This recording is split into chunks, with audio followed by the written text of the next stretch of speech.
భర్తలు అందరినీ ప్రేమగా పేరు పెట్టో, అమ్మా, చెల్లో, ఏదో మొత్తానికి సంబోధనతో పిలుస్తారు. భార్య దగ్గరికి వచ్చేసరికి, ఏమే, ఐ హర్డ్, నా చెవులతో విన్నా ఇవి,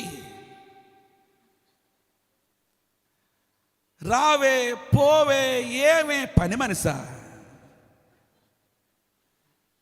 దేవుడు నీకు జీవిత భాగస్వామిగా సమాన భాగస్వామి అని ప్రభు ఇచ్చాడు. అందుకని నీ పక్కలో నుండి తీశాడు. కొత్త పెళ్లి కొడుకు సన్నీ, దేవునికి స్తోత్రం కలుగునుగాక. హల్లెలూయా, హల్లెలూయా, హల్లెలూయా.